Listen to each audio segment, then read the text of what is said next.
Ok, pues bueno, gracias a Dios por darnos la oportunidad de llegar hasta ese momento, de estar en su día santo sábado. Vamos entonces a repasar la escuela sabática, la lección número 3, que en esta ocasión lleva por título Jesús enseñando en el templo. Prácticamente vamos a estar leyendo en la Biblia el Juan 4, del 12 al 30. Juan 8, perdón, Juan 8, del 12 al 30, pero van a salir varios textos que podemos ir buscando, así que si no tienen la escuela sabática, no pasa nada, digo, podemos buscar en la Biblia y estar leyendo. Si alguien tiene algún comentario, también lo puede hacer. Recuerden que aquí en la función de Telegram tiene como que un botoncito de una manita, usted le oprime la manita y por acá nos damos cuenta que usted quiere hablar, así que lo puede hacer. Así que vamos a iniciar. Yo le voy a pedir a mi padre para que vaya leyendo las preguntas y entre todos vamos a ir contestando. Bueno, la primera pregunta de la lección, Jesús enseñando en el templo. La primera pregunta es, en otra ocasión, ¿qué declaró Jesús que era? ¿Cuál era el resultado de seguirle? Juan capítulo 8, verso 12. Y dice de la siguiente manera: otra vez Jesús le dijo, yo soy la luz del mundo, el que me sigue no andará en tinieblas, sino que tendrá la luz de la vida. Amén. En otra ocasión, aquí hay más en esa pregunta que si pudieron buscar las referencias. Dice, ¿qué declaró Jesús que era? ¿Qué él era para el pueblo? La luz del mundo. La luz del mundo. Creo que en el versículo Juan 12, igual me adelanto un poco, pero no sé si ustedes recuerdan lo que pasa con el Señor Jesús previamente a su muerte. Vienen unos hombres de Grecia a buscarle, unos griegos, y quieren ver al Señor Jesús. No recuerdo ahorita porque no pensé que lo había apuntado, pero él habla acerca de cómo esas personas están buscándolo, están buscando al Señor Jesús. Ahí si me ayudan a buscar esa cita, como su luz, pero sí, vienen de lejos, o sea, vienen de muy, muy lejos, y las personas que son locales no observan o no tienen la luz. A ver, yo hago una pregunta, porque de aquí se deriva otra pregunta. Si el Señor Jesús está diciendo o está declarando que Él es la luz, si una luz es muy visible, ¿por qué la gente que le rodeaba no le miraba? Sí, esto quiere decir que el Señor Jesús era muy visible y muy entendible. ¿Y quién era Él? ¿Quién era Él? Se podía entender. Tanto así que las personas que no eran de su pueblo, como la samaritana, descubrió quién era el Señor Jesús, ¿no? Y Pedro, en un chispazo que tuvo, dijo, tú eres el Cristo. Fíjate, aquí hay un versículo en Salmos 36:9, dice, porque contigo ese es el manantial de la vida. En tu luz veremos la luz. Fíjense, eso es interesante. En tu luz veremos la luz. Las personas que estaban aquí, que rodeaban al Señor Jesús, porque recuerden que todo el contexto que se tiene es del templo. Ellos están en el templo. O sea que las personas que estaban con él no eran personas que desconocían de la palabra, eran personas que realmente conocían. Y aquí se aplica lo que dice el salmista, dice, en tu luz veremos la luz. O sea, eran personas que ya habitaban en luz, por lo menos en teoría. Exactamente. Por lo menos en teoría, o sea, no estaban en oscuridad completa, ya tenían algo de información. Entonces, en la luz que tenían, eso los podía guiar a qué cosa? Más luz. A más luz. Pero el punto es ese. A ver, a Selva, mi madre, Aarón no, porque Aarón está ahorita comiendo. ¿Por qué ellos, si ya tenían una luz, por qué no lo alcanzaban a ver al Señor Jesús como una luz mayor? ¿Por qué? A ver, ¿quién tiene comentarios? Yo voy a comentar, no miraban la luz, porque en 2 Corintios 4:4 dice, porque el Dios de este mundo cegó los entendimientos para que no pudieran ver. Entonces en la escritura al maligno se le pone como Dios. Es un Dios Increíble, es un Dios de los que no aceptan al Señor Jesús, aún a los que están adentro de la iglesia, a las cizañas, que se dicen de que están de Dios, como por ejemplo los judíos, que se decían que eran de Dios, hacían rituales sobre el sábado y todo, pero los tenía cegados y ellos seguían pensando que eran de Dios y ya no pertenecían a Dios. Entonces lo que estamos planteando aquí es, recuerden que la pregunta es en referencia de qué declaró el Señor Jesús que era la luz. Y estamos encontrando entonces de que a pesar de que Él era la luz, esa luz no puede ser percibida por todos. ¿Ok? Es una luz que existe, pero no es percibida por todos. Para algunos puede ser oscuridad. Ok, a ver. Sí, mira, aquí estamos viendo que el Señor Jesús estaba en una fiesta. Y esas fiestas se celebraban muchas actividades, se hacían, ¿no? Y la última actividad que se estaba haciendo ahí era el encendido de las luces en Jerusalén. Era parte de la fiesta. Eso tenía significado. Tenía un significado porque era parte de la profecía. Vamos a ver más adelantito que en Isaías se da esa profecía. ¿Y ellos la conocían o no la conocían? Claro. La conocían. Entonces dice que cuando las luces en Jerusalén se encendían, es ahí cuando el Señor Jesús aprovechó para decirle, esa luz que ustedes tienen, y ellos se regocijaban, se alegraban porque eran unas luces especiales que habían puesto para ese momento. Entonces, cuando el Señor se subió, que esas luces se encendieron, Él dijo, eso tiene un significado. Claro. Yo soy la luz del mundo. Ya está aquí la luz del mundo. Fíjense entonces que todo lo que estamos leyendo tiene un significado, o por lo menos lo que ellos estaban haciendo debería tener un significado. Voy a leer un texto más. A ver, Sena. Yo tenía una respuesta a lo que tú preguntaste de que por qué teniendo luz no veían la luz. Porque cuando tú te pegas mucho a una lámpara y estás viendo esa luz, te empaña y no te deja ver más allá, te deslumbra. Entonces ellos no podían ver más allá porque, como decía tu papá, estaban cegados, estaban deslumbrados por esa luz creyendo que lo tenían todo. O sea, entonces aquí hay otra definición que me parece muy buena. Entonces estaban deslumbrados con la luz que tenían. Y la propia luz se cegaba. Esa luz que tenían, entonces lo estaban cegueciendo. Ok, voy a acabar de leer un texto más que se complementa para eso y ahorita le doy paso a mi madre con un comentario. En Isaías 49:6 dice, poco es para mí que tú seas mi siervo para levantar las tribus de Jacob y para que restaures el remanente de Israel. También te di por luz de las naciones para que seas mi salvación hasta el postrero de la tierra. O sea, todo lo que se estaba desarrollando en ese momento en el templo tenía como una consecuencia directa que lo que tenía el Señor Jesús, lo que estaba el Señor Jesús haciendo ahí. Era parte de la profecía. Era parte. Entonces, estas personas no estaban en oscuridad. Vamos a darle claro. Ellos no estaban en oscuridad. Tenían cierto conocimiento, cierta luz, pero no alcanzaban a distinguir los símbolos con la realidad que estaba pasando. Y eso creo que lo vamos a platicar un poquito más adelante. Sí, ahí en ese momento, Arturo, no quisieron reconocer al Señor Jesús. Ellos tenían el mensaje, tenían eso, lo sabían, pero lo que más ahora sí en su orgullo que ellos tenían, no quisieron reconocer al Señor Jesús. Quiero leer un párrafo aquí del deseo de toda la gente, dice, otra vez pues Jesús les habló diciendo, yo soy la luz del mundo, el que me sigue no andará en tinieblas, mas tendrá la luz de la vida. Cuando pronunció estas palabras, Jesús estaba en el atrio del templo, especialmente relacionado con los ejercicios de la fiesta de las cabañas. En el centro del patio se levantaban dos majestuosas columnas que soportaban portalámparas de gran tamaño. Después del sacrificio de la tarde se encendían todas las lámparas que arrojaban su luz sobre Jerusalén. Esta ceremonia estaba destinada a conmemorar la columna de luz que guiaba a Israel en el desierto y también señalar la venida del Mesías. Por la noche, cuando las lámparas estaban encendidas, el atrio era teatro de gran regocijo. Los hombres canosos y los sacerdotes del templo y los dirigentes del pueblo se unían en danza festiva en el sonido de la música instrumental y el canto de los levitas. Por la iluminación de Jerusalén, el pueblo expresaba su esperanza en la venida del Mesías para derramar su luz sobre Israel.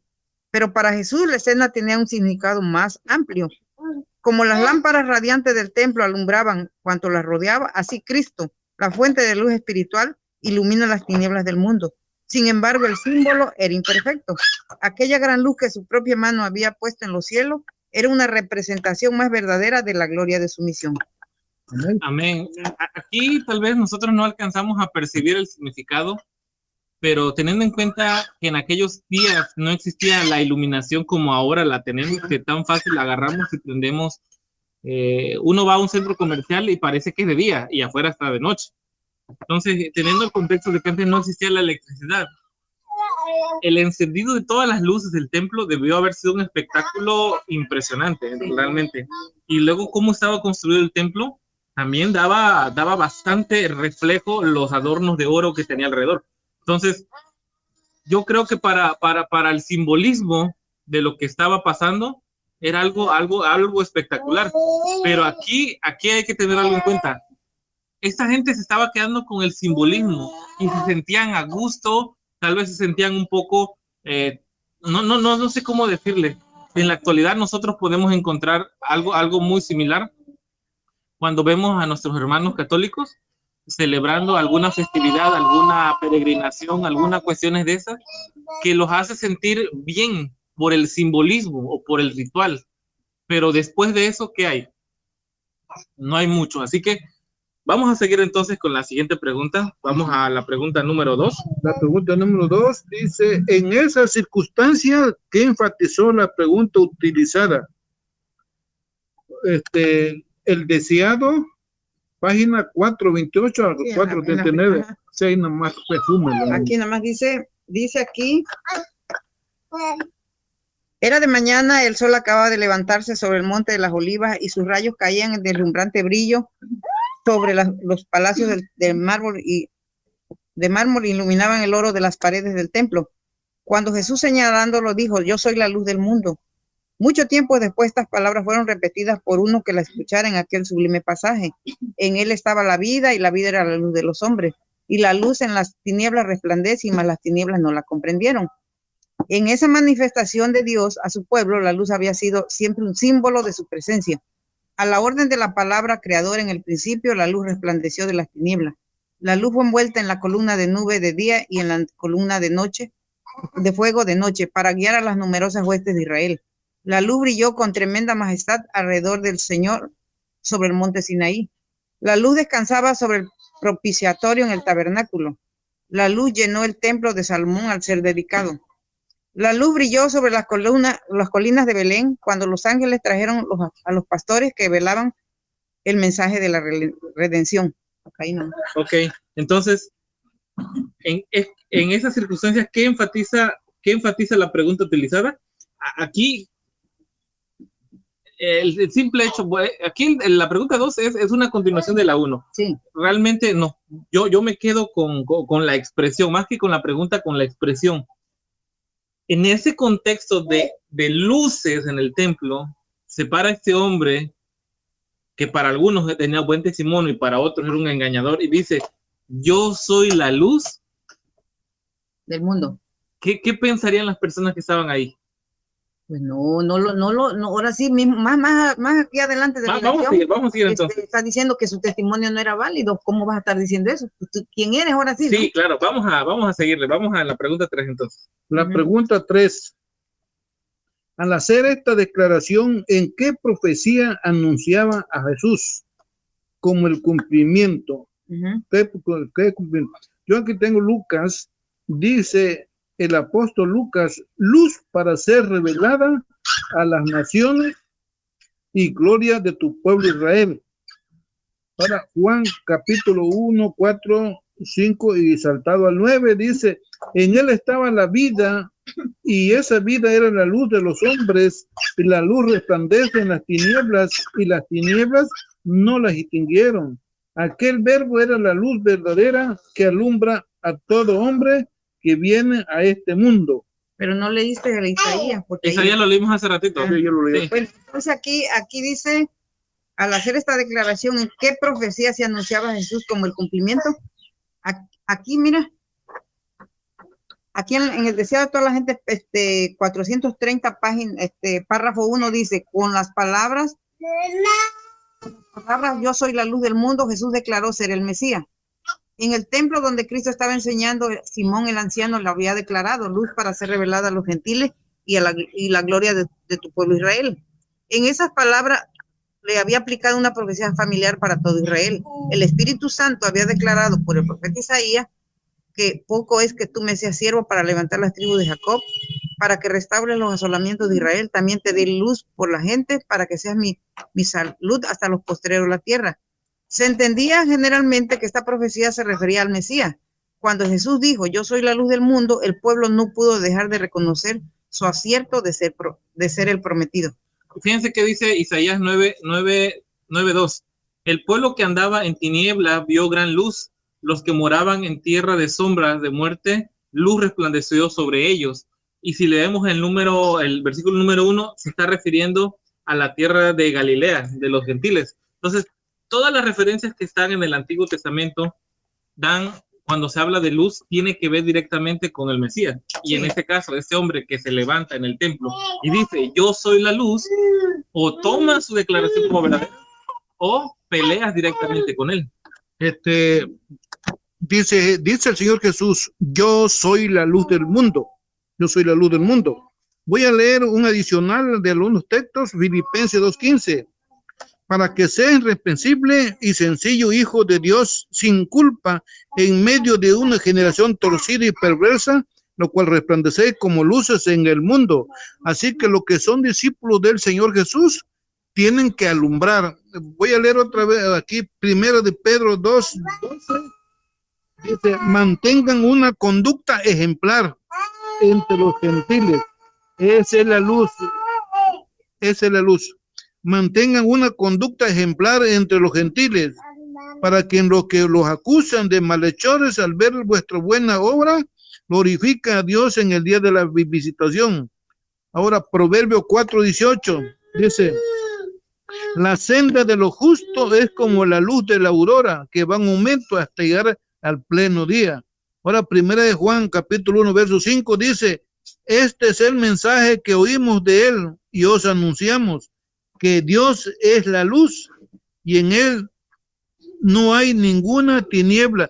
Ahora, si yo soy un seguidor de Cristo, si soy un hijo de Dios, voy a tener luz. ¿Y cuál es la luz?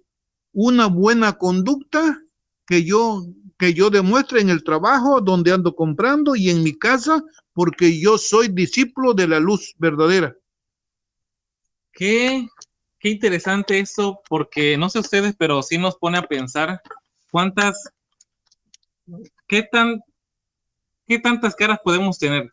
O sea, realmente somos luz, y cuando hacemos luz, si alguien tiene un foco de 100 watts, el foco, si brilla la mitad, ¿cuándo han visto que un foco brilla la mitad?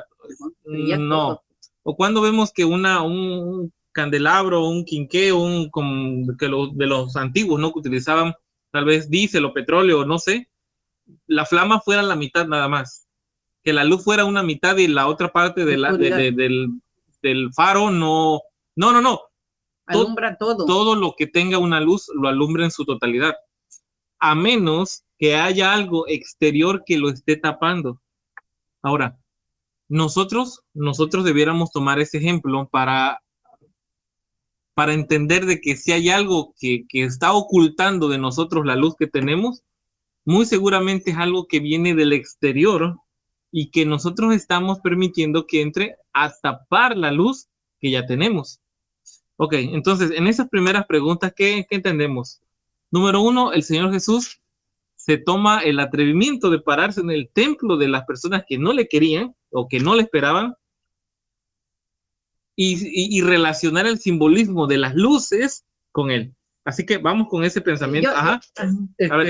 Al cristianismo hoy en día se le puede decir que el cristianismo es gelatina, o el cristianismo de ese animalito de que cambia de colores, ¿no? Camaleón. El camaleón. O es el hermano gelatina o es el hermano camaleón, que según la circunstancia, así es él. Si está con cristiano, pues es cristiano. Si está con los que no son cristianos, se comporta como tal. Y cuando está en su casa, pues ya no es cristiano, porque está con gente de confianza que lo conoce. Sí. Bueno. Sí, mira, Arturo, lo que aquí vemos en esta parte de la primera parte, cuando el Señor Jesús se para enfrente de ellos, ahora sí, donde estaban en sus festividades, el Señor Jesús, él está dando a conocer su misión. Él no estaba en medio de ahí de la fiesta. Él fue a dar lo que su padre lo había mandado. Entonces ellos se sorprendieron cuando dijo, ¿cómo es que tú nos vienes a decir que tú eres la luz del mundo? Sí, a saber de dónde vienes, porque aquí lo vamos a ver en la otra pregunta. Ellos estaban tan enfrascados en sus ceremonias, en sus festividades, que ellos eran ellos, y no reconocían ahora sí, como dice, al pobre Galileo, a ese muchacho que vino y no, ese muchacho venía con un fin de dar a conocer otro mensaje, no el que estaban llevando ellos. Ahora, aquí hay algo interesante que analizar. Muchas veces el mundo cristiano toma como que si las actividades que ellos realizaban fueran las malas. Ojo con eso. El mundo cristiano muchas veces utiliza esos ejemplos cuando el Señor Jesús es rechazado para decir, es que las actividades que hacían los judíos eran lo que los alejaba de Dios. No, ojo, no. Eso que ellos hacían tenía el objetivo de acercarlos a su Dios. Pero ¿por qué entonces no alcanzaban a ver la luz? No eran las actividades o las ceremonias lo que los alejaban de Dios, sino la pérdida del sentido original o la pérdida del espíritu espiritual, bueno, sí es lo mismo, ¿no? Sí. La pérdida del correcto espíritu para poder estar en esa festividad. Ahora, tal vez hoy el mundo cristiano, por X o Y, no vamos a entrar en ese tema, no tiene estas festividades. Ok, perfecto, no lo tiene.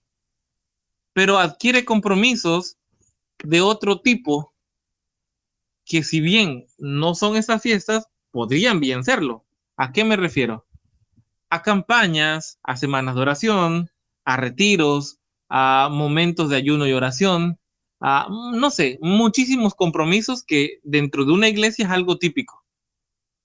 Y pareciera que eso debiera de unirnos más a nuestro Dios.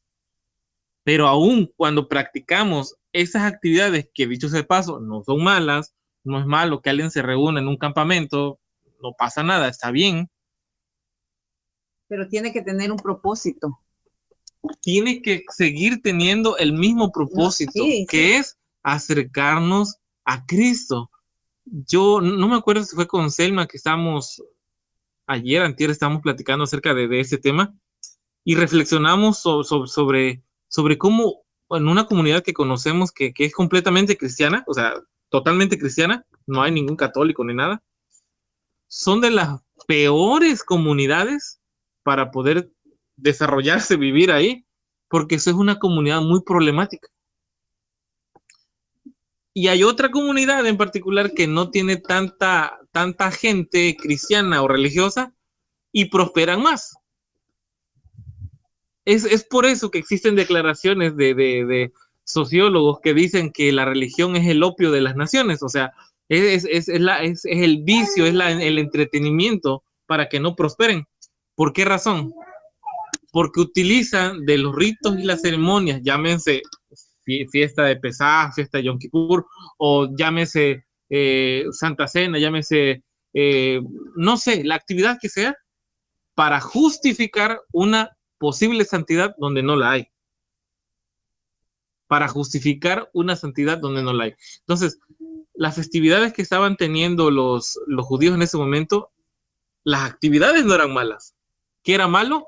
Su corazón. El no querer ver a Dios en esos símbolos.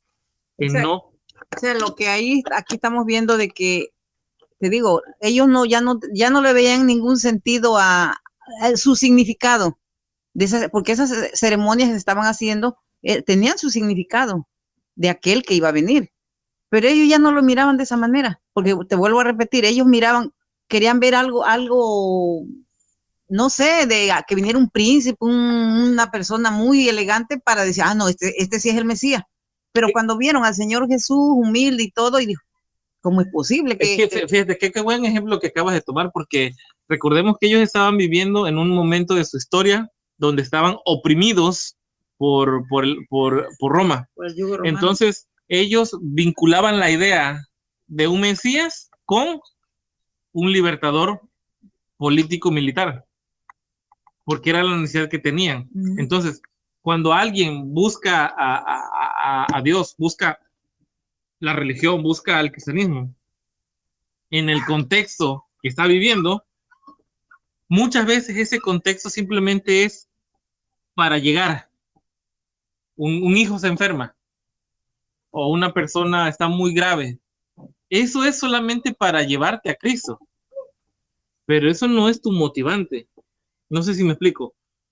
El hecho que tu hijo o tu esposa o alguien esté muy enfermo simplemente es una llamada de atención, es un jalón de orejas para que, mira, ven, regresa acá. Para que vuelva.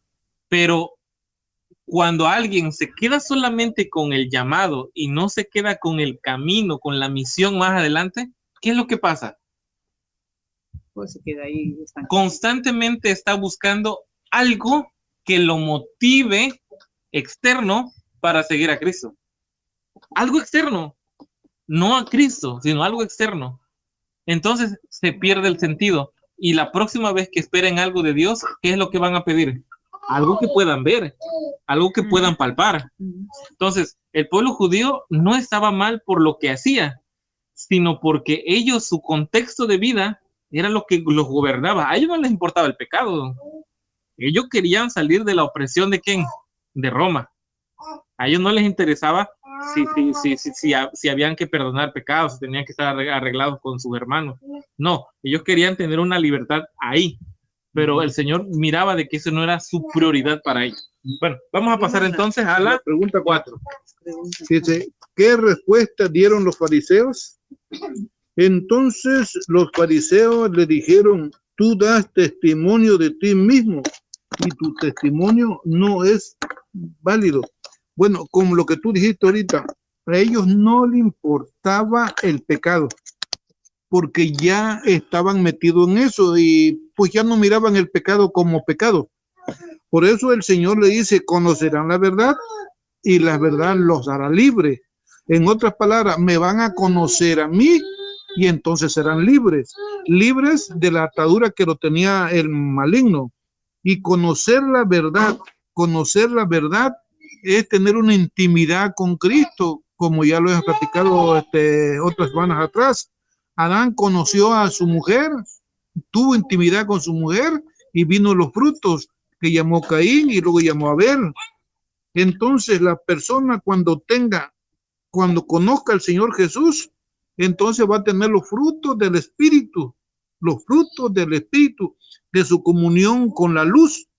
Pero si vemos que una persona o un hermano dice que es de Cristo y está en una verdad presente, pero tiene algo de tinieblas de pecado, entonces no tiene intimidad con Cristo, su intimidad es opuesta. A ver, aquí hay un comentario. Viendo la pregunta, dice aquí, ¿qué respuesta dieron los fariseos? Dice, para los fariseos y gobernantes, este acepto parecía una arrogante presunción. No podían tolerar que un hombre semejante a ellos tuviera tales pretensiones. Simulando ignorar sus palabras, preguntaron, ¿tú quién eres? Estaban empeñados en forzarle a que él se declarase el Cristo. Su apariencia y su obra eran tan diferentes de las expectativas del pueblo que como sus astutos enemigos creían, una proclama directa de sí mismo como el Mesías hubiera provocado su rechazamiento como impostor. Aquí vemos, Arturo, que dice que ellos querían que él mismo se dijera que él era el Cristo, para poder tener como decirle, un antecedente de él, ¿no? Pero dice que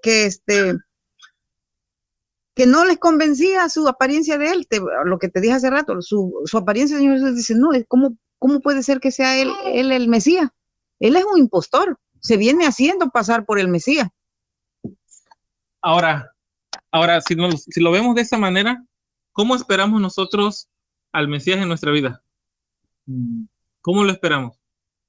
¿Como la sanación de tu madre? ¿Como la sanación de tu padre? ¿Con que te dé un trabajo? ¿Cómo lo esperamos? ¿Cómo estamos nosotros dispuestos a recibirle? O sea, nosotros juzgamos fácilmente al pueblo judío y muchas veces juzgamos mal y muchas veces cargado de un sentimiento equivocado, pero estamos igual, o sea, el mundo cristiano está igual. ¿Cómo lo espera? Porque por eso yo decía el ejemplo de hace rato. Alguien que entra o inicia en el mundo cristiano por un tema de salud, por un tema de trabajo, quiere seguir teniendo esos privilegios. Perdón porque lo diga, pero muchos son así y lo hemos visto en las experiencias. Personas que son sanadas, que son salvas de lo peor, de cáncer. ¿Y qué pasa después? Se alejan, pero ¿por qué? Porque no era su... Porque el único motivante que tenían era su cuerpo. Lo demás no interesaba, no importaba. Si el Señor Jesús hubiera llegado como un líder político militar y los hubiera librado 20 años, 30 años, 40 años después de su reinado, ¿qué iba a pasar? Muy seguramente iba a haber otro político que se iba a levantar, a menos que él fuera con vara de hierro y dejara a su hijo. Pero sabemos la historia de los grandes imperios. Julio César, que fue el creador del imperio, uno de los creadores del imperio romano, lo mataron por traiciones. Entonces, siempre cuando los motivantes son externos, siempre va a haber algo más todavía que alguien quiere. Entonces, vuelvo a preguntar, ¿cómo le esperaba al pueblo judío? Lo esperaba como un líder, o alguien prominente. ¿Cómo le esperamos nosotros? Bueno, hoy en día, los políticos le hablan a la gente, le dicen a la gente lo que la gente quiere escuchar.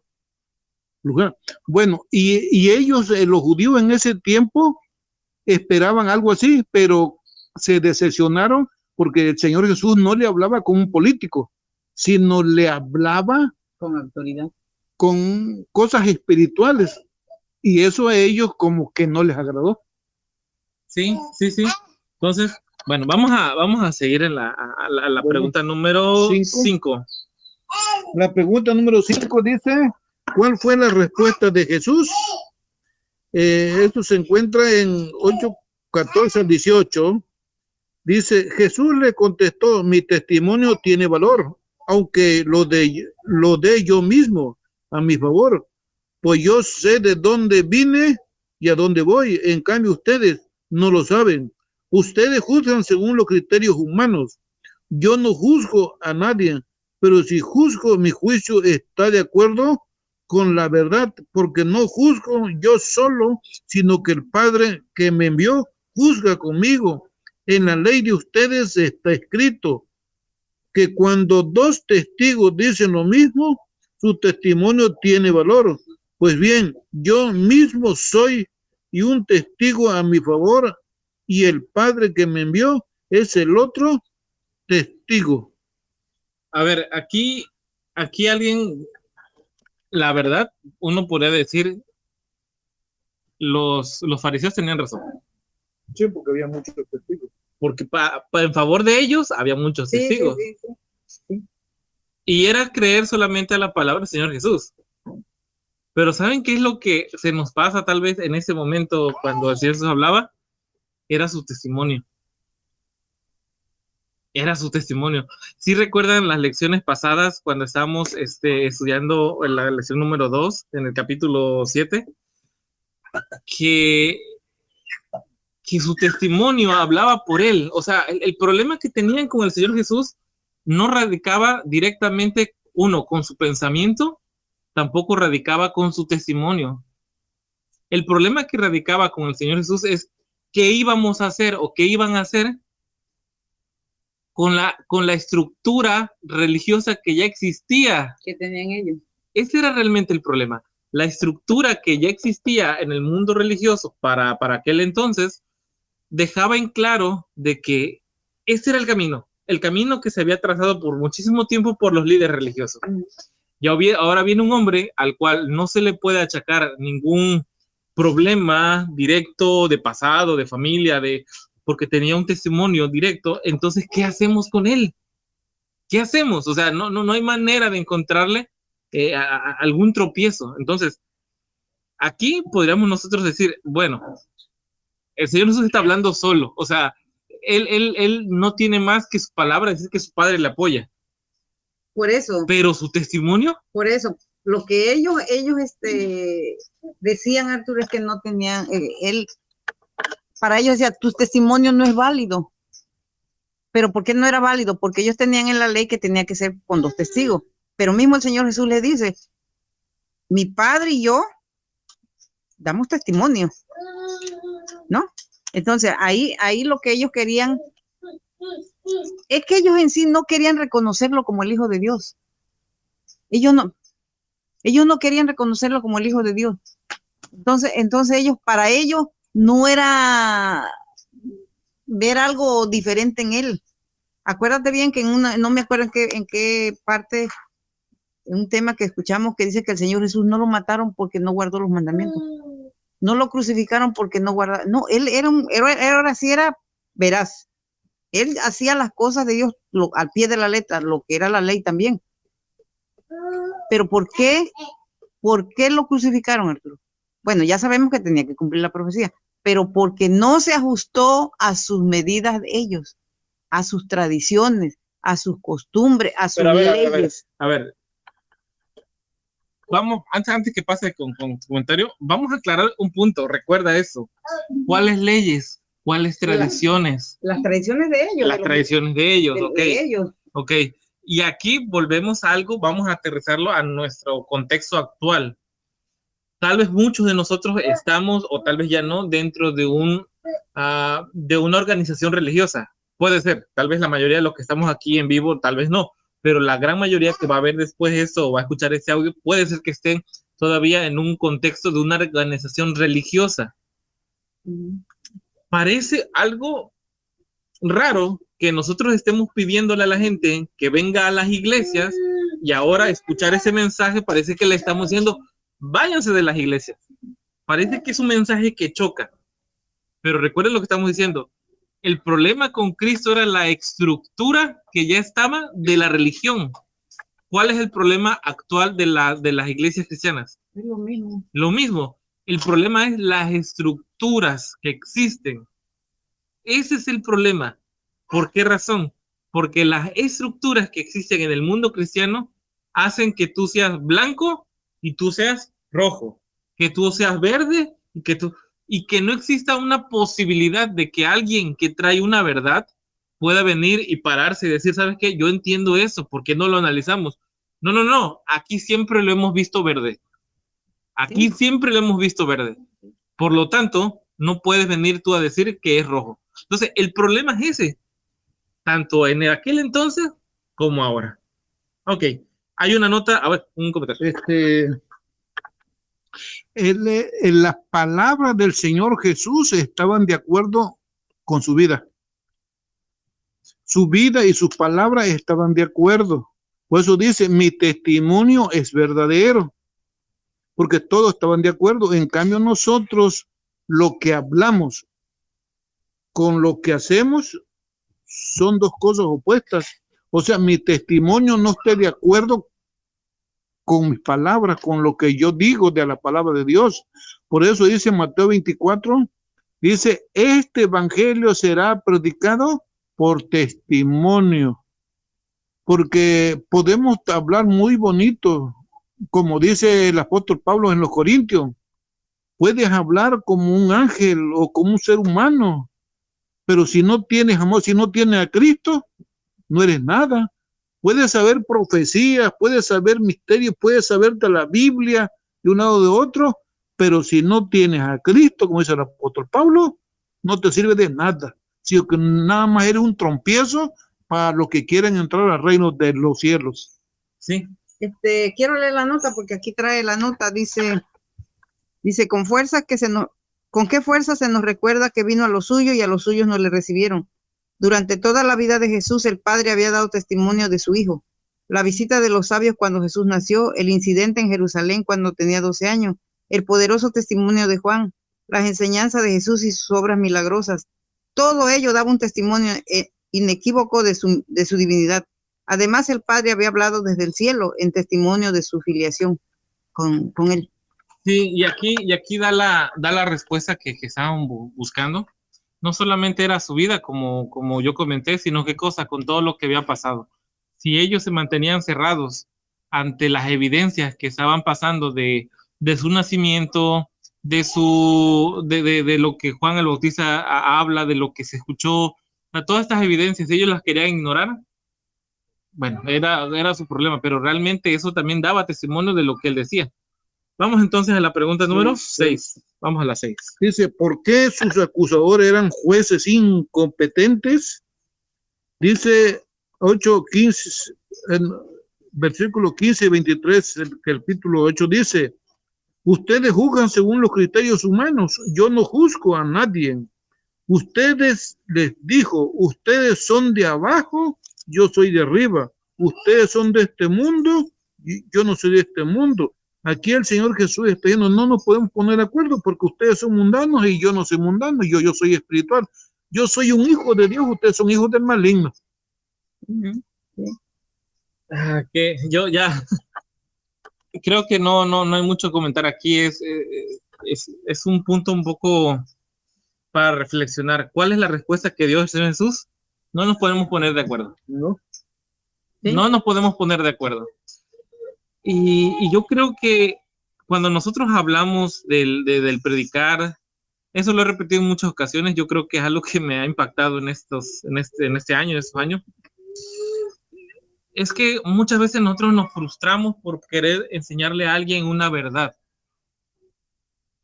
Pero me ha tocado cuando tú tienes un punto de vista, una verdad, una doctrina, algo que tú sabes que hay un fundamento, que es verdad, que hay pruebas pues para poderlo reflexionar, para poderlo creer.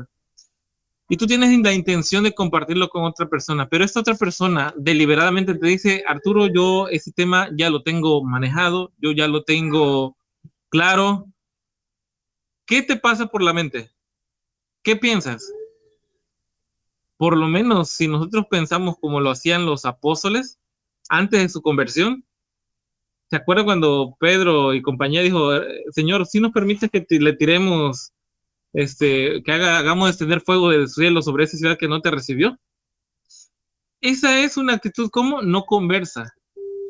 Y eso nos pasa, y es una lucha que nosotros tenemos en esta actividad de poder hablar con otras personas sobre la verdad. Cuando personas deliberadamente saben que yo ya lo sé, ¿no? ¿Qué más podemos hacer? Entonces, el Señor Jesús, yo aprendo de aquí, de algo, es de que Él no se puso a debatir. No. Las pruebas estaban. Su prueba de vida ya estaba. Su forma en cómo nació milagrosamente ya estaba. La forma en cómo fue salvado de la muerte de Herodes ya estaba. Los sabios del oriente que llegaron, ahí estaba la prueba. También el comportamiento que él tuvo en el templo cuando fue de 12 años y lo que pasó con su primo cuando descendió la voz del cielo. O sea, todas esas pruebas ahí estaban. ¿Para qué seguir con un pleito donde por más pruebas que se colocaran, ¿qué iba a pasar con esas personas? No lo voy a entender. Entonces, pero fíjate la pregunta que le hicieron en el versículo 19. Dice, le dijeron, ¿dónde está tu padre? Respondió Jesús, ¿no me conocéis a mí ni a mi padre? Si me conocieses a mí, conocerías también a mi padre. Fíjate cómo le dijeron, ¿dónde está tu padre? ¿Qué es lo que le estaban queriendo decir? Te está saltando al... No, estamos en la 7, ¿no? No, todavía no llegamos ahí. Todavía no. Nos falta una pregunta, así que vamos a dejarla ahí en pausa, vamos a seguirle para que podamos hablar de ese versículo. Sí, con la pregunta 7. ¿Qué pregunta le hicieron en Juan 8:19? Ahora sí. Bueno, la 7 con la 8, exactamente lo mismo. Aquí en la pregunta 8, el Señor se dirige a los judíos. Y en la pregunta 8 va para sus discípulos. Dice la 7, le dijeron, ¿dónde está tu padre? Respondió Jesús, no me conocen a mí ni a mi padre. si me conocieran a mí, conocieran a mi Padre. Entonces el Señor Jesús le estaba diciendo, si tuviesen una intimidad conmigo, la tuvieran con mi Padre. Porque al conocerme a mí, conocen a mi Padre. Es cuando Felipe le dijo, Señor, muéstranos al Padre y no basta. Tanto tiempo esté contigo, Felipe, y no me conoces. Él vino a dar a conocer al Padre eterno. Pasó algo curioso cuando nació un sobrino de mi esposa, de Selma. Ese niño nació y cuando estuvo un poquito ya grandecito, como de 2 años más o menos, vino un familiar de mi suegro y le comentó, es igualito a Jacinto. Mi suegro se llama Jacinto. Es igualito a Jacinto cuando era pequeño. No sé si ustedes se han encontrado esas expresiones, ¿no? Es igualito al papá, se parece mucho al papá, se parece mucho al abuelito, o heredó esto, o es otro. Esa expresión es algo muy, muy típico para nosotros cuando nos referimos a nuestros hijos o a los nietos o al sobrino. Es muy común. Pero el Señor Jesús la está utilizando en el mismo sentido en el ámbito espiritual. Cuando nosotros somos llamados hijos de Dios, no es por una filigresía, o no es porque ya hayamos accedido a un tipo de club social, no. El llamarnos hijos de Dios o llamarnos el Israel espiritual o hacer ese tipo de declaraciones que comúnmente se hacen es con el sentido de que realmente miren a Dios en nosotros. No es un sentido figurativo, es realmente, esa es la intención. Entonces, cuando al Señor Jesús él dice, le preguntan, si no conocen al Padre, no me conocen a mí. O si no me conocen a mí, no conocen al Padre. ¿En qué sentido entonces? En el sentido de que todo lo que hago, todo lo que soy, todo lo que digo, es igual a qué cosa? Al Padre. Si nosotros nos llevamos hijos de Dios por redención, ¿cómo debiera de ser entonces el comportamiento? Sí, con respecto a esa pregunta, aquí está un parrafito muy interesante, dice, no procuró probar su pretensión mesiánica, sino que mostró su unión con Dios, con su Padre. Si sus mentes hubiesen estado abiertas al amor de Dios, hubieran recibido a Jesús. Fíjate, dice que aquí no, él no procuró probar, cuando le preguntaron, ¿dónde está tu Padre? Dice que eso él no le hizo, sino que lo que les mostró su unión con Dios, con su Padre Celestial. Entonces, hasta aún así, ellos no entendieron. Pero como volvemos a repetir, es por su estructuras que ellos tenían, no podían recibirlo. Sí. Todo lo que habían creado alrededor de su mundo religioso, que en un primer sentido era para protegerlos de desviarse de lo que les había enseñado. Recuerden que todo esto viene de Nehemías. Cuando Nehemías va a reconstruir las murallas, recuerden que la actitud de los que estaban regresando de Babilonia, todavía seguían teniendo comportamientos no correctos. Jeremías les llama la atención y despide a sus esposas y a sus hijos. Entonces, desde ahí se empieza a crear una cultura de proteger la religión que en algún momento sus padres habían dejado en pos de los Baales. Ahora, ese pueblo ya no está en pos de los Baales. Pero ¿qué cosa? Habían creado toda una estructura religiosa encima que no era necesario que hubieran Baales encima. ¿Por qué razón? Porque su propia estructura religiosa les impedía, como decía Selma, estaban deslumbrados por esa estructura. Bueno, vamos con la pregunta 8. En respuesta, ¿qué gran verdad afirmó? Bueno, dijimos que en la pregunta 7 le dijeron, ¿dónde está tu padre? Respondió Jesús, no me conocen a mí ni a mi padre. Si me conocieran a mí, conocieran a mi padre. Esto se lo dijo el Señor a los judíos. Ahora va con los discípulos. Dice la pregunta, Juan capítulo 1, verso 18. A Dios nadie lo vio jamás. Al Hijo único que es Dios, que está en el seno del Padre, Él lo dio a conocer. Juan 14, 7.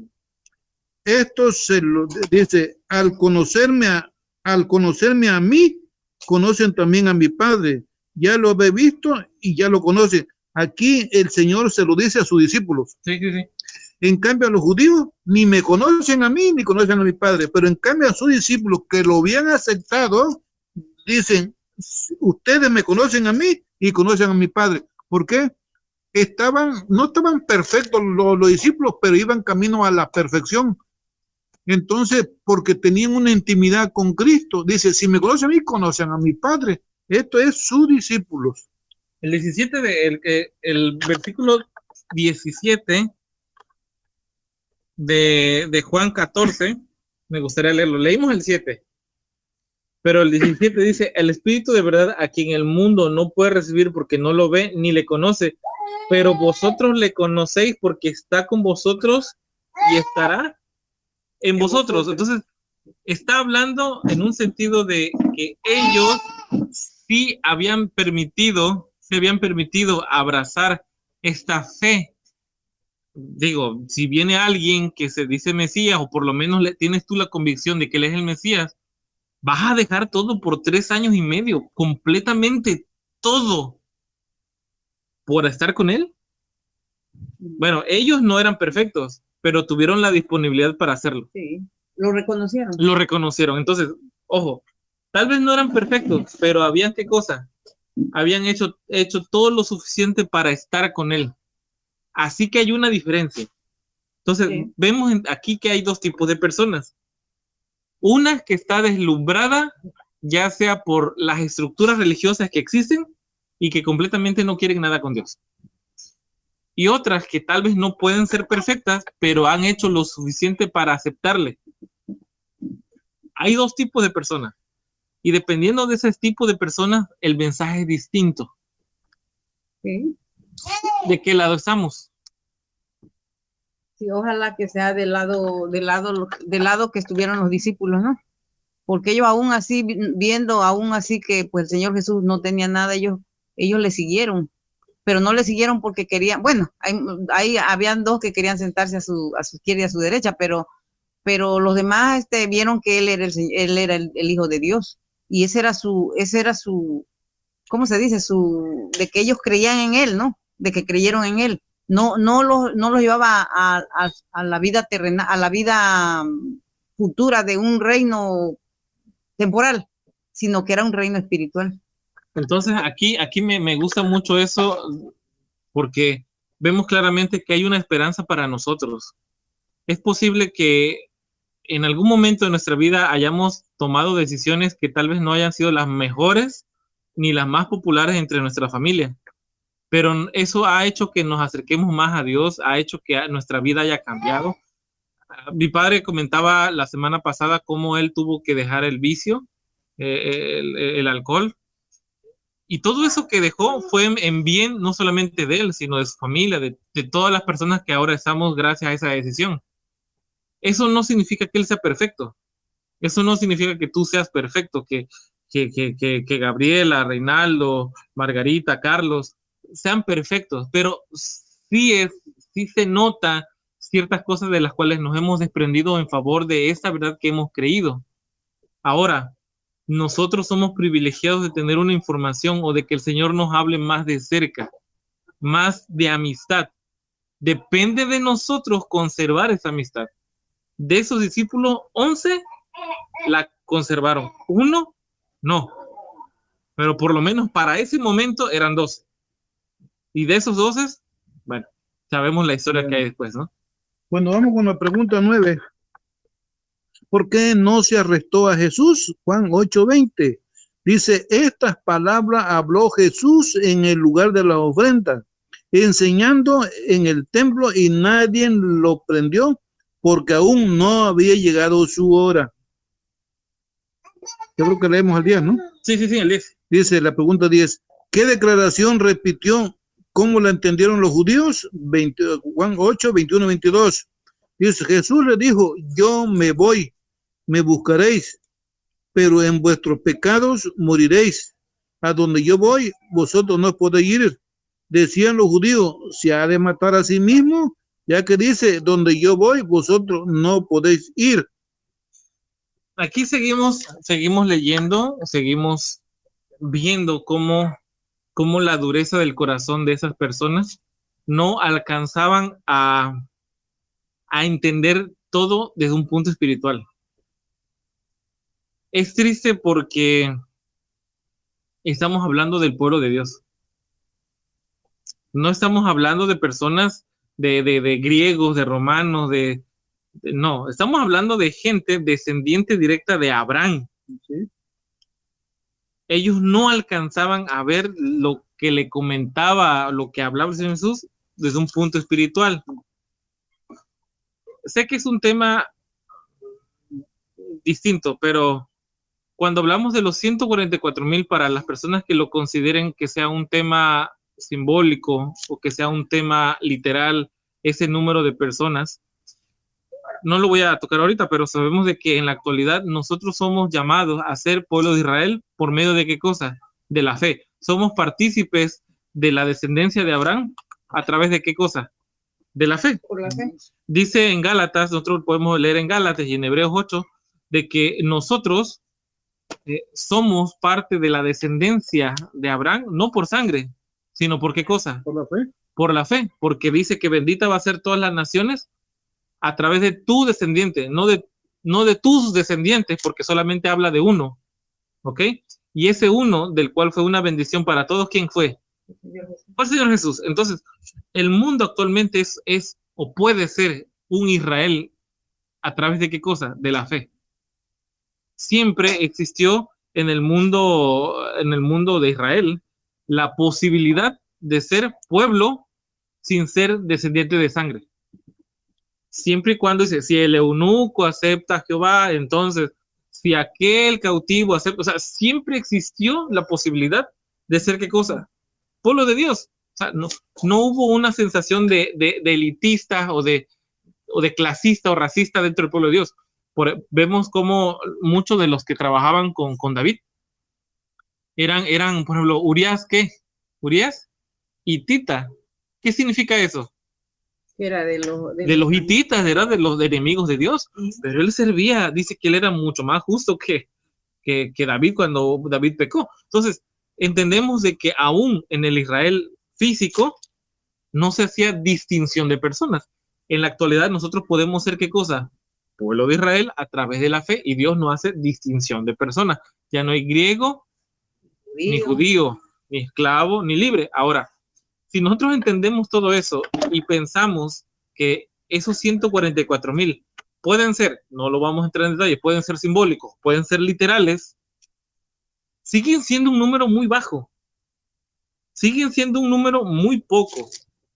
Por lo menos aquí en la zona Coatzacoalcos tiene creo que 100,000, 200,000 habitantes, una cosa así. Casi llegando a los 300. Casi llegando a los 300,000 habitantes, una ciudad nada más aquí en México, que es relativamente pequeña.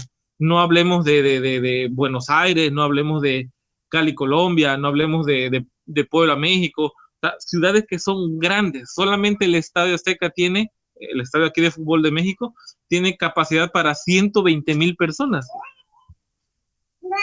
Los 144,000 que van a ser salvos, ya sea que sean literales, vamos a pensar que es así, que van a ver al Señor. Es una cifra muy poca. Pero esos son. ¿Cuántos cristianos en el mundo hay? ¿Cuántos cristianos hay? Millones. De todos los colores, de todos. ¿Cuántos podemos ver las enseñanzas de Dios de manera espiritual? Volvemos a lo mismo. Siempre juzgamos con un prejuicio hacia los pobres fariseos. Es que ellos no entendían. Pero mira, hay un mensaje para ti hoy. ¿Lo entiendes realmente espiritualmente? ¿Por qué señalas al pueblo que en su momento sí estamos exactamente igual? Estamos en la misma condición. En las mismas condiciones. Vamos a seguir leyendo en el siguiente versículo. La pregunta 11. En el 11. Dice, ¿qué fue declarado necesario hacer para la salvación de sus oyentes? Dice Juan 8:24. Por eso les dije que morirán en sus pecados, porque si no creen, yo soy el que soy morirán en sus pecados. Entonces lo leí en la versión popular. Miren, si ustedes se acuerdan cuando Moisés, Dios le dijo de que él iba a estar al frente como un líder en Israel. Y entonces Moisés le dice, bueno, y si me preguntan por ti, ¿qué digo? ¿Cómo te llamas? Entonces dijo Dios, dile que yo soy el que soy. Bueno, lo mismo se encuentra en 8:50, no, verso 8:58. Jesús le dijo, os aseguro, antes que Abraham existiera, yo soy. ¿Qué le quería decir aquí el Señor Jesús a los judíos? Que Él era el que se manifestó en el Antiguo Testamento. Él fue el que se le aparecía en lenguas de fuego en la noche y una nube en el día. Columna de fuego. Sí, entonces, Él estaba diciendo, yo soy el del antiguo, yo soy el de ahora. Por eso le dije que morirán en sus pecados, porque si no creen que yo soy el que soy, morirán en sus pecados. Ellos tenían que creer que el que libertó al pueblo judío en aquel tiempo, cuando la esclavitud en Egipto, yo soy. Bueno, lo mismo le dijo a los judíos, lo mismo nos dice a nosotros, porque muchos, aunque estemos en una verdad presente, todavía tenemos costumbres babilónicas, todavía hemos salido de las iglesias babilónicas, pero Babilonia no ha salido de nuestro corazón, de nuestra mente. Pues dice, porque si no creen que yo soy el que soy, morirán en sus pecados. Ahora, fíjense que hay algo importante acá que no hemos dicho. Estamos hablando mucho y mucho de los fariseos y el pueblo judío en general y de su dureza de corazón. Yo hago la pregunta, ¿cuántas cuestiones tuvo que resolverle el Señor Jesús a la samaritana para que ella creyera? No. Pues nada más le dijo que... Nada más le dijo lo de sus esposos. Sí, no te... Ajá, sí, sí. ¿Eso cómo se llama? Miren, a veces yo creo que el llenarse de información y que esa información tú la busques con la intención de sentirte más cerca de Dios, o sea, como que algo por obra. Yo pienso que es más tener conocimiento, ¿no? Sí, por tener conocimiento, eso no te ayuda. No te ayuda en nada. Claro que no. Y la prueba está que el pueblo era un pueblo conocedor mucho de la ley, sí, amplio, pero no conocía el espíritu de la ley. ¿Ok? Aquí en México existe, voy a hacer un ejemplo en México, igual para explicar un poco. Igual la hermana Gabriela tal vez no me entienda un poco, pero lo voy a explicar. El gobierno actual tiene un proyecto para poder emplear a muchísimas personas que tal vez no tienen un trabajo directo. ¿Qué es lo que se hace? Bueno, a las personas que tienen tierras para poder sembrar, el gobierno les está pagando una cuota mensual, no sé cuánto ahorita, una cuota, que es más o menos, es un dinero bueno, siempre y cuando esas tierras tú las vuelvas unas tierras productivas. Si no tenías nada y solamente tenías pasto y ya, o maleza, tú podrías sembrar árboles maderables, cedro, roble, y pues tú podías emplearte, tú podías cuidar, tú podías estar viendo esos árboles que crecieran. Pero ¿qué está pasando? O sea, esa es la ley. Pero ¿qué está pasando? Bueno, lo que está pasando en la actualidad es de que las personas que tienen tierras y que ya están sembradas, ojo, y que ya tienen árboles y que no hay necesidad de sembrarlas porque están siendo productivas, las están talando, están desforestando lo ya plantado, lo ya crecido, para que vayan al gobierno y digan, ¿sabes qué? Yo no tengo nada. Denme para que yo siembre. La ley es buena, pero el espíritu de la interpretación de la ley, ¿cómo es? Mala. Vuelvo otra vez. El sentido original del proyecto está bueno, pero la forma de la aplicación por las personas que son malas, son tramposas, son corruptas, ¿qué pasa?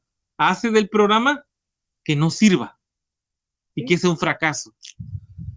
La ley que dejó Dios, la mal llamada ley de Moisés, porque no es de Moisés, simplemente la escribió, pero es de Dios. Nosotros lo podemos leer en Patriarcas y Profetas, que fue una ley dada para proteger a los 10 mandamientos. Tú vas a ver los 10 mandamientos y ahí dice, no cometerás adulterio. Pero como siempre existe algún inteligente que dice, bueno, pero si me acuesto con mi hermana no es adulterio porque es mi familia. ¿Qué pasa entonces? La ley que está a un costado, la ley que fue dada y escrita por Moisés, ¿qué hace? ¿Qué dice? No, adulterio también es acostarse con tu hermana, con la mamá, con el papá, bla, bla, bla, y hace toda una lista. Entonces, esa ley, ¿cuál es el sentido? Es un sentido de protección de la ya establecida. Y nosotros entendemos que la ley de Dios, los 10 mandamientos, no estaba cuando Abraham, por lo menos escrita, no estaba. ¿Dónde estaba la ley de Dios escrita? En la mente. No había necesidad de que Abraham la tuviera escrita, pero por el pecado y la dureza de Israel se le dio escrita. ¿A dónde quiero llegar? Esta gente tenía la ley. ¿Tenía qué cosa? Las fiestas, lo tenía todo. ¿Eso era malo? ¿O qué era malo ahí? ¿Por qué ellos no alcanzaban a ver el contexto espiritual?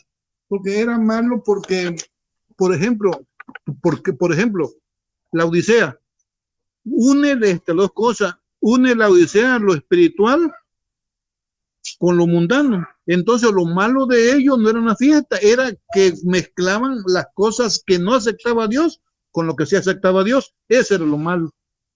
Entonces, ahí se cumple lo que se dice en Isaías, Isaías es donde dice que vuestros pecados han hecho.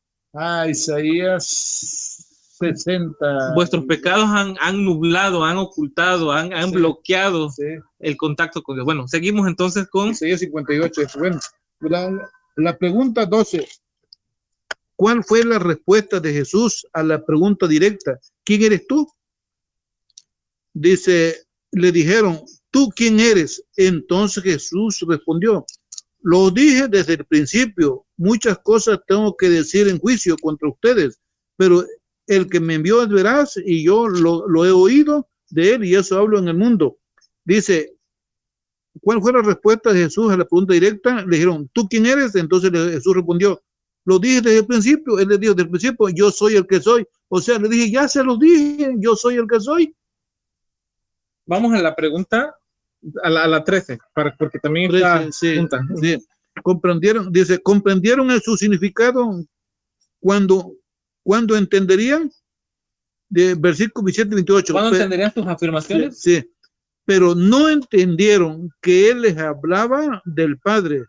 Pero Jesús agregó, cuando hayan levantado al Hijo del Hombre, entonces sabrán que yo soy, que nada hago por mí mismo, sino el que me habló, que el que habló con él, Padre, él me enseñó. ¿Comprendieron su significado entonces? Permíteme, de la pregunta 12, en la versión popular, dice la 12, le dijeron, ¿tú quién eres? Entonces Jesús respondió, lo que os dije desde el principio, muchas cosas tengo que decir en juicio contra ustedes, pero el que me envió es veraz, y yo lo que he oído de él, eso hablo en el mundo. En la versión popular dice, lenguaje actual, le preguntaron, ¿quién eres tú? Jesús les contesta, ¿por qué tengo que responderles? Más bien yo tengo muchas cosas que decir de todo lo malo que ustedes hacen. El que me envió dice la verdad y yo solo digo lo que escuché decir de él. ¿Comprendieron? No, porque no entendió nada porque... Dice aquí, pero no entendieron que les hablaba del Padre. Bueno, es que resulta que, como hablamos hace ratito, el Dios de este mundo cegó el entendimiento. Es como hoy en día. Si el Señor Jesús se presentara plenamente, no lo aceptaríamos ni lo reconoceríamos y lo crucificaríamos otra vez como los judíos. Como tú dices, criticamos a los judíos, pero hay que ponernos en el zapato de ellos. Haríamos exactamente lo mismo, lo crucificaríamos. ¿Por qué? Porque Jesús no acepta quizás algunas cosas negativas que nosotros hacemos, quizás en palabra o en hechos, quizás en frente de los hermanos somos unos ángeles, pero cuando no nos ven somos otra cosa. Igual yo, como dije hace rato, la lección que yo saco de todo eso, el mismo Señor Jesús les estaba hablando y no los convenció. No. ¿Por qué razón? Porque hay una máxima que es la libertad que cada quien de decidir, de libre albedrío. O sea, cada quien toma la decisión por su vida. ¿Sí? Y si hay algo que tenemos que nosotros que predicar, hay algo que tenemos nosotros que decir, no nos sintamos mal porque si acepten o no el evangelio. No somos llamados a tener una función de Espíritu Santo, lo digo muchas veces. Somos llamados a dar su mensaje, no a convencer a nadie. Porque a veces somos como los discípulos, Señor, a veces que descendamos juegos para que lo destruya. Exacto, todo. O sea, alguien que no quiere entender algún punto, alguna verdad, queremos hasta quitarle la amistad. O sea, ya no coincidimos en el punto de opinión, ya hasta la amistad le quito. Como dice la palabra del Señor, el mismo Señor Jesús lo comenta, dice, ¿qué hay de bueno que tú saludes a los que son tus amigos? ¿Qué hay de justicia de por medio? Nada. Dice, hasta los paganos hacen lo mismo. Hasta los paganos. Entonces, tú ya no coincides doctrinalmente con otro. Y para llevar la fiesta en paz, vamos a llamarlo así, ya no te llevas con él. Lo digo por mí, lo digo porque me ha pasado. Ya no le hablo, ya no tengo ni intenciones de cruzar palabra con él. El Señor Jesús siguió dando su mensaje. Así esos hombres, ellos que estaban en particulares, creyeran o no, él siguió. Y al que le pedía información, él se la daba. Él no convencía a nadie. Él mostraba la evidencia y hasta ahí. Y no se puso a discutir él. O sea, que él, como dice, yo hago lo que mi padre me manda. Nada más. No vengo ni a decirles, crean en mí, ¿no? Él les dio un testimonio veraz. Él no los vino a forzar a creer. Vamos entonces ya terminando, vamos a la pregunta número 14.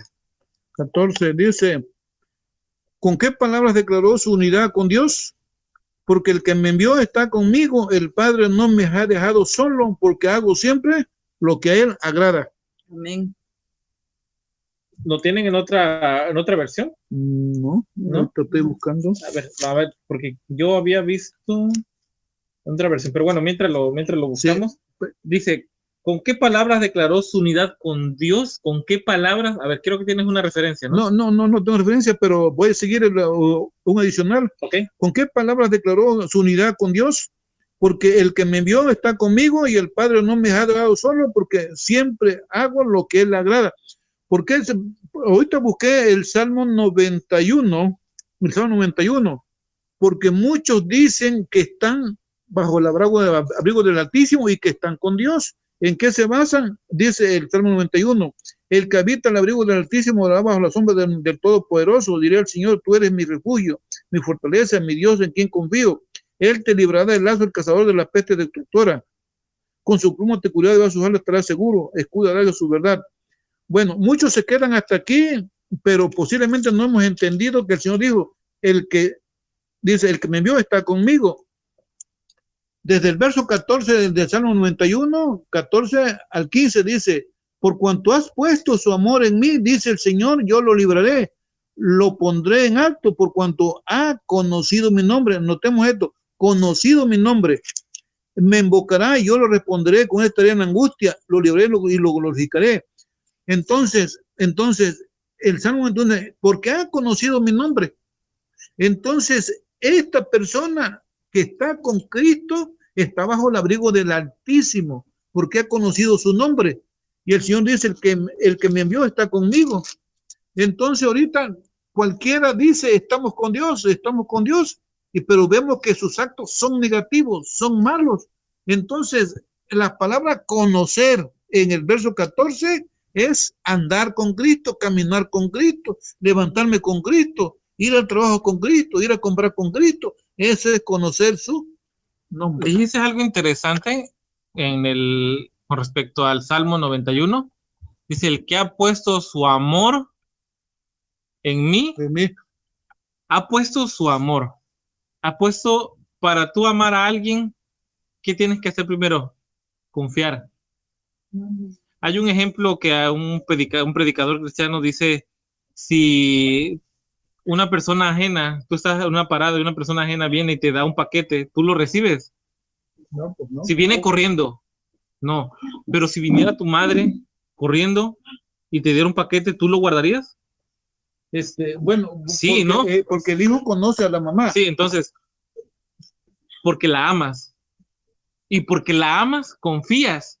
Entonces, si la protección que reciben aquellos del Salmo 91 son aquellos que ponen su amor en su confianza, y porque conocen, dice, porque has conocido mi nombre y has puesto tu confianza en mí. Entonces, esos son los que están bajo el abrigo del Altísimo.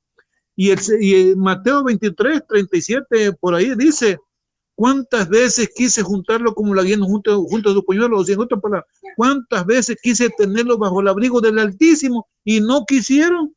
O sea, no quisieron, quiere decir, se rebelaron contra Dios. Y no se rebelan los que andan haciendo abiertamente lo malo, sino se rebelaron aquellos que se dice que son hijos de Dios y que están con Dios. A eso se refiere el Señor. Fíjense que entonces vamos a volver a leer el versículo 29. Dice, porque el que me envió está conmigo. El Padre no me ha dejado solo, porque hago siempre lo que a él le agrada. Ese es una de las cosas que el mundo cristiano en general tiene un grave problema, porque es el enemigo de todas las almas que los ha llevado a ese punto. El Padre no me ha dejado solo, porque hago siempre lo que a él le agrada. No lo que tú entiendas que a él le agrada. ¿Ok? Es algo muy distinto. Hay un conocido mío, un familiar, que en su momento me dijo, Arturo, pero es que el tema del sábado, en particular el sábado, no es como tú lo ves. Es como tu contexto de vida lo tenga. Yo no entendía realmente lo que me decía. Me dijo Arturo, el Señor realmente lo que Él quiere, y aquí ya viene un problema. Fíjense las palabras, lo que el Señor realmente quiere. ¿Tú cómo sabes lo que realmente el Señor quiere? Lo que el Señor realmente quiere es de que tú tengas un día de reposo para Él. Y ojo, porque esa es la tendencia a la cual se viene ahora muy duro. Muy pronto, con el tema del cambio climático, todo eso. Dice, el Señor quiere que bueno, yo hablo por la humanidad, pero Él decía por Él mismo. El Señor quiere que tú le des un día consagrado, que ese día sea tu Shabbat, porque Shabbat es reposo. Ese día sea tu reposo y tú te conectes con Él y estés completo en Él. Y si ese día de descanso cae un miércoles, ese es tu Shabbat. Ajá, conforme al mundo. Ese es tu reposo. No, conforme a lo que tú crees. Es conforme a lo que tú crees, ¿ok? Pero realmente lo que había detrás de esa declaración es de que él tiene un puesto muy grande, muy pesado, que no se le permite, ¿qué cosa? Guardar el sábado. Y que tan próximo está a jubilarse, a pensionarse, no sé qué sea, que si lo deja, si empieza a creer la verdad como lo dice la Biblia, ¿qué va a pasar con su futuro próximo? Lo tiene perdido. Entonces, no es lo que nosotros entendamos que Dios quiere, es lo que Él realmente pide. Entonces, yo creo que esa es la clave de este versículo. ¿Con qué palabras declaró su unidad con Dios? Con obediencia. Yo, por lo menos, es lo que entiendo. Sí. Esa es la palabra, obediencia. Sí. Hay otro texto, no lo tengo ahorita en mente, igual mi padre me ayuda, donde dice que el Padre le dio toda potestad al Hijo para que terminara su misión. Pero terminada su misión, el mismo Hijo se iba a sujetar al Padre para que el Padre sea en todos y con todos. Entonces, ¿cuál era el entendimiento completo que tenía el Hijo? Era obediencia. Esa era la unidad que él estaba manifestando. Bueno, vamos a la pregunta, la última pregunta. La 15. Dice, el verso 30 dice, ¿qué resultado siguió esta enseñanza en medio de tanta oposición? Al hablar así, muchos creyeron en él. Por supuesto, el Señor, hay muchos que se le opusieron abiertamente, pero en los que estaban ahí, algunos creyeron en el Señor, creyeron. Y en eso que creyeron, el Señor Jesús lo estaba libertando de la garra de Satanás. Sí. Y fíjate, Arturo, que esto que estuvimos viendo la lección, yo me puedo imaginar, Arturo, cómo el Señor estuvo con esa gente dialogando, no en un plan bueno para él, era un plan malo, porque acuérdate bien que eso, ahora sí, ellos lo andaban siguiendo a ver en qué pecado lo agarraban, ahora sí, ¿no? Entonces él tuvo esa, no fue discusión, fue una plática que tuvo con ellos, y les estuvo hablando, pero él no se salió de que ahora sí les empezó a decir otras cosas, sino que les fue hablando conforme lo que la palabra de Dios, lo que ellos mismos conocían, eso mismo les fue diciendo el Señor Jesús. No los llevó por otro lado, sino les fue diciendo lo que ellos conocían. Sí, el problema fue que a pesar de que es algo que conocían, no lo entendieron. Pero bueno, hasta acá hemos tenido el repaso. Yo agradezco a todos los que han estado conectados. Hay un recordatorio. Siempre tratamos de estar llevando los repasos todos los sábados a las 10 de la mañana, hora México. Va a cambiar un poco el horario ahora aquí en México, la próxima, en 15 días, para ser más exacto. Vamos a estar con 3 horas de diferencia con respecto a Argentina. Entonces, yo voy a estar avisando bien la hora. Vamos a estar empezando distinto, pero no pasa nada. Para los que escuchan aquí en México, a las 10 de la mañana siempre tratamos de estar puntuales en el repaso para que, sea de bendición para todos. Así que vamos a concluir haciendo una oración. Por favor, vamos a hacer una oración para ir cerrando con este repaso.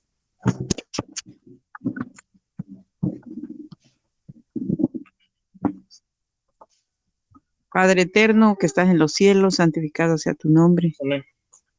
Señor, en esta mañana te damos gracias nuevamente porque nos has dado esta oportunidad de poder reunirnos con nuestros hermanos, Padre, para poder estudiar tu palabra. Te pedimos que tú nos perdones nuestras faltas, nuestras ofensas que están delante de ti, Señor, y que no seamos como aquellos fariseos que no te comprendieron, Padre. Te pedimos que tú nos ayudes a poder entender tu palabra, de poder hacer tu voluntad, de poder poner en práctica lo que tú quieres que hagamos, Señor.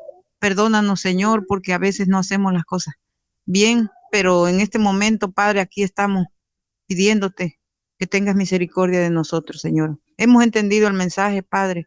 Hemos escuchado, Señor, que tú eres el único que nos puede dar salvación. Tú eres el único que nos puedes quitar todos nuestros pecados, Señor. Ayúdanos a hacerlo, Padre, y que tú nos ayudes a poder seguir adelante, Padre, en medio de muchas cosas que hay en este mundo, pero con tu bendición y con tu ayuda vamos a seguir adelante. Bendice a nuestros hermanos, a donde quiera que nos estén escuchando, Padre, que tú los guardes y los cuides y que tú no nos dejes de tu mano, Padre. Gracias por todo, te lo pedimos en el nombre de Jesús. Amén. Amén. Amén. Dios les bendiga, hermanos, que tengan un buen sábado.